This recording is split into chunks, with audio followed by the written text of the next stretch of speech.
بسم اللہ الرحمن الرحیم نحمدہ و نصلی علی حبیب الکریم۔ سورہ بقرہ کی آیت نمبر 187۔ أحل لكم ليلة الصيام الرفث إلى نسائكم هن لباس لكم وأنتم لباس لهن علم الله أنكم كنتم تختانون أنفسكم فتاب عليكم وعفى عنكم فالآن باشروهن وابتغوا ما كتب الله لكم وكلوا واشربوا حتى يتبين لكم الخيط الأبيض من الخيط الأسود من الفجر ثم أتموا الصيام إلى الليل ولا تباشروهن وأنتم عاكفون في المساجد تلك حدود الله فلا تقربوها كذلك يبين الله آياته للناس لعلهم يتقون۔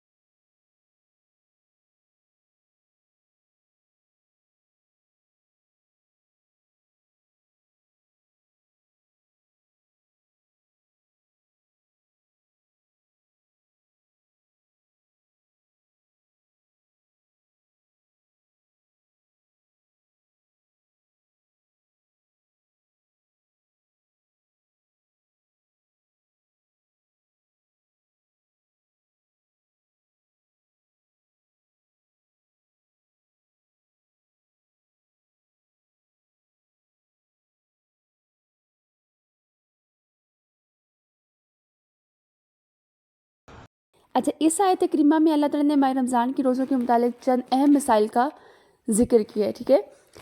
اس میں کون کون سے اہم مسائل ہیں جن کا اس آیت میں ذکر کیا گیا؟ رمضان کی راتوں میں بیوی کے ساتھ جماع کی رخصت دی گئی ہے، صبح صادق سے پہلے کھانا پینا، صبح صادق کے بعد سے غروب آفتاب تک کھانے پینے اور جماعت سے رکے رہنا، اور حالت اعتکاف میں جماعت سے پرہیز۔ یہ کچھ چند باتیں ہیں جن کا ہم تفصیلی جائزہ لیں گے، ٹھیک ہے۔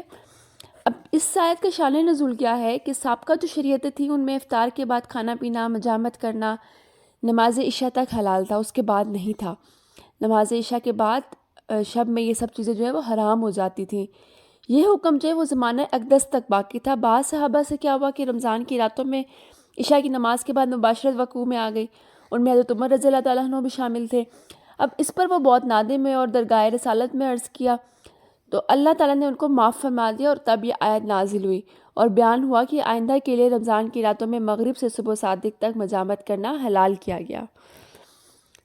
اچھا، ایک اور حدیث ملتی ہے کہ سیدنا برا بن عازب رضی اللہ عنہ بیان کرتے ہیں کہ محمد صلی اللہ علیہ وسلم کی اصحاب میں سے جب کوئی شخص روزہ رکھتا اور افطار کا وقت آتا تو اگر افطار کرنے سے پہلے وہ سو جاتا تو پھر نہ وہ اس رات کو کھانا کھا سکتا اور نہ اس کے بعد دن کو کھانا کھا سکتا تھا۔ ایک دن ایسا ہوا کہ قیس بن سرمہ انصاری رضی اللہ تعالیٰ عنہ نے روزہ رکھا، پھر جب افطاری کا وقت آیا تو وہ اپنی بیوی کے پاس آئے اور ان سے پوچھا کیا تمہارے پاس کچھ کھانے کو ہے؟ بیوی نے کہا نہیں، لیکن میں ابھی جاتی ہوں اور کچھ لے کر آتی ہوں۔ سیدنا قیس دن بھر کام کرتے رہے، لہٰذا نیند نے غلبہ کیا اور وہ سو گئے۔ جب ان کی بیوی واپس آئیں تو انہیں دیکھ کر کہنے لگی تم پر افسوس، تم نے کچھ کھائے پیے بغیر پھر روزہ رکھ لیا۔ جب اگلا دن آدھا گزر گیا تو وہ بے ہوش ہو گئے۔ اس بات کا ذکر رسول صلی اللہ علیہ وسلم سے کیا گیا تو اس وقت یہ آیت نازل ہوئی، ٹھیک ہے۔ اب اس آیت کی نزول پہ جو لوگ وہ بہت خوش ہوئے، یہ بخاری شریف میں حدیث ملتی ہے۔ دیکھیں اللہ تعالیٰ نے دین میں آہستہ آہستہ آسانیاں کی ہیں۔ پہلے مشکل احکامات تھے روزوں کے، صرف عشاء تک کھا سکتے تھے، اس کے بعد پورا دن مطلب آپ کا روزہ، پوری رات بھی روزے میں ہوتی تھی، اور پھر اگلے دن جا کے آپ کو افطاری کرنی پڑتی تھی، اور کوئی اگر افطاری سے پہلے سو جاتا تھا تو وہ پھر کچھ کھائے پہ بغیر اس کو اگلے دن کا روزہ رکھنا پڑتا تھا۔ تو اللہ تعالیٰ نے ہمارے لیے کتنی آسانی کی ہے۔ اب آگے اس آیت میں یہ آ رہا ہے کہ میاں بیوی ایک دوسرے کا لباس ہے۔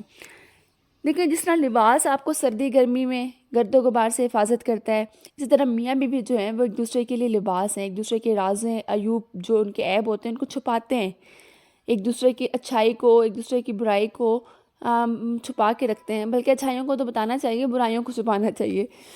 تو سیدنا ابو سعید حضری رضی اللہ عنہ بیان کرتے ہیں کہ رسول صلی اللہ علیہ وسلم نے فرمایا قیامت کے دن اللہ کے ہاں سب سے برے مرتبے والا وہ انسان ہوگا جو اپنی بیوی سے لطف اندوز ہو اور پھر اس نے اپنے بیوی کے رازوں کو ظاہر کر دیا۔ یہ مسلم شریف کی حدیث ہے، یعنی کہ میاں بیوی کے جو آپس کے تعلقات ہوتے ہیں اس کو کسی کے سامنے ظاہر کرنا جو ہے وہ بہت بڑا گناہ ہے، ٹھیک ہے۔ اور ویسے بھی ایک دوسرے کے عیب جو ہیں میاں بیوی کو چھپانے چاہیے، کسی کے سامنے محفل میں کبھی بھی میاں بیوی کو ایک دوسرے کے عیبوں کو نہیں بتانا چاہیے کہ یہ مسئلہ ہے یا وہ مسئلہ ہے، ٹھیک ہے۔ آگے اس آیت میں آ رہا ہے کہ انہوں نے خیانت کی اور پھر اللہ نے ان کو معافی دی۔ کون سی خیانت کی؟ انہوں نے خیانت کی جو ان سے رمضان کی راتوں میں غلطی ہوئی تھی، مباشرت ان سے ہوئی تھی، ٹھیک ہے، وہ انہوں نے خیانت کی تھی اور اللہ تعالیٰ نے آگے خود ہی کہہ دیا کہ میں نے معاف کر دیا اور اللہ تعالیٰ نے ان کو تسلی دی ہے۔ اب روزے کی حالت میں دیکھیں 3 کام حرام ہوتے، بیوی سے صحبت اور کھانا اور پینا، ٹھیک ہے، جبکہ روزے کی راتوں میں اللہ تعالیٰ نے اب جو ہے ان کاموں کی اجازت دے دی ہے اور ساتھ ہی حدیں بھی مقرر کر دی ہیں۔ فرمایا ان کاموں کی اجازت اس وقت تک ہے کہ اس وقت تک جب تک صبح کے وقت سفید اور سیاہ دھاگے میں امتیاز پیدا نہ ہو جائے۔ سیاہ دھاگے سے مراد صبح کاذب ہے اور سفید دھاگے سے مراد صبح صادق ہے، یعنی سیاہ اور سفید دھاگوں سے رات کی تاریکی اور دن کی روشنی مراد ہے۔ اب یہ نہیں ہے کہ ایک سیاہ دھاگا رکھ لیں، اب وہاں اس ٹائم کے لوگ جو تھے صحابہ، میں آپ کو ایک آگے حدیث بتاتی ہوں وہ انہوں نے کیا تھا۔ سیدنا عدی رضی اللہ عنہ بیان کرتے ہیں کہ انہوں نے ایک سیاہ اور ایک سفید دھاگا لے لیا اور کچھ رات گزرنے کے بعد انہیں دیکھا تو دونوں میں فرق نمایاں نہ ہو سکا۔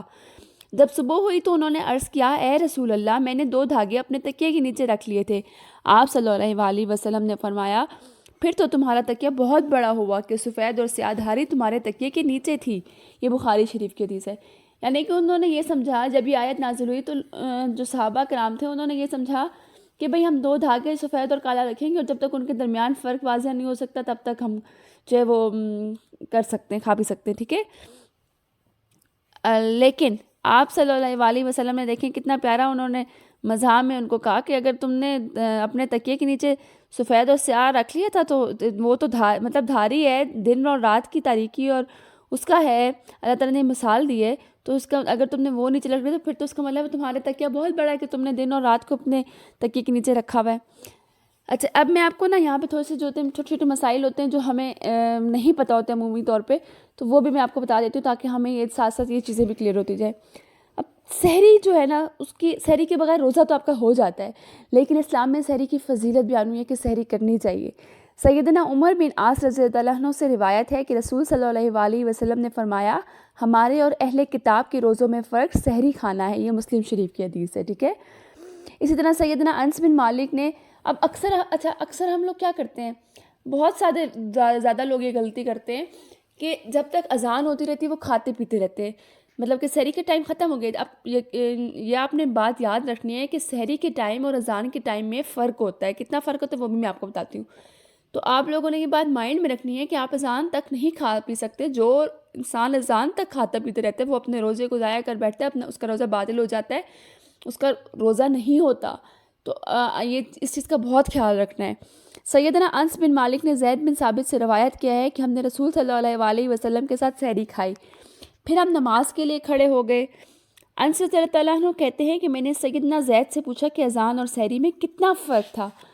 انہوں نے فرمایا 50 آیات پڑھنے کے بقدر۔ یہ بخاری شریف کی حدیث ہے، یعنی کہ 50 آیات پڑھیں اتنا فرق ہے سحری اور اذان کے درمیان میں۔ دیکھیں 50 آیات پڑھنے میں ٹائم لگتا ہے، ایسا نہیں ہے کہ آپ فوراً سے پڑھ لیتے ہو، تو ٹائم لگتا ہے، تو پھر آپ لوگ کیسے اس ٹائم تک کھاتے پیتے رہتے ہو اذان تک۔ سیدنا عائشہ رضی اللہ عنہ سے روایت ہے، ایک اور مسئلہ میں آپ کو بتاؤں گی۔ سیدنا عائشہ رضی اللہ عنہ سے روایت ہے کہ ایک شخص نے عرض کی، اے اللہ کے رسول صلی اللہ علیہ وسلم، حالت جنابت میں صبح کی نماز کا وقت ہو جاتا ہے تو کیا میں روزہ رکھوں؟ رسول صلی اللہ علیہ وسلم نے فرمایا، مجھے بھی حالت جنابت میں صبح کی نماز کا وقت ہو جاتا ہے تو میں روزہ رکھ لیتا ہوں۔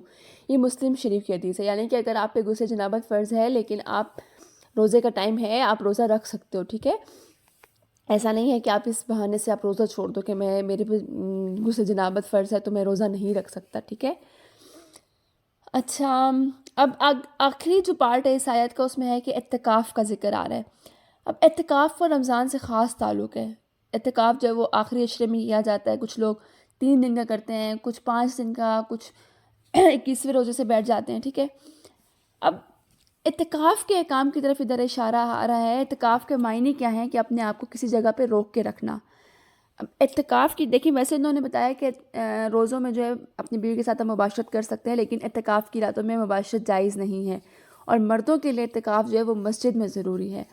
اب جو اعتکاف کرنے والا ہے اس کو مسجد میں کھانا پینا اور سونا جائز ہوتا ہے. ٹھیک ہے, اس کو منع نہیں ہے کہ اب یہ نہیں ہے کہ آپ اعتکاف کیا ہوا تو آپ سو بھی نہیں سکتے ہو, بس ساری رات بھی جاگتے رہو, دن بھی جاگتے رہو. کیونکہ پیچھے بھی ہم نے پڑھا ہے کہ اللہ تعالیٰ نے دین میں آسانی رکھی ہے, اور اپنے لیے آسانی ڈھونڈو, مشکل میں مت پڑو, اپنے آپ کو مشکل میں مت ڈالو. تو جس چیز کے لیے اللہ نے آسانی دی ہے اس چیز کے لیے آپ کو چاہیے کہ اس میں آسانی ہی رکھیں, اپنے آپ کو مشقت میں مت ڈالیں. تو آج کے لیے ہم اتنے ہی کرتے ہیں, کیونکہ یہ آیت جو ہے اس میں کافی چیزیں جو تھیں وہ سمجھانے والی تھی, لمبی آیت تھی. تو نیکسٹ لیسن کا آغاز جو ہے ہم انشاءاللہ اگلی آیت سے کریں گے. جزاک اللہ خیر کثیرا.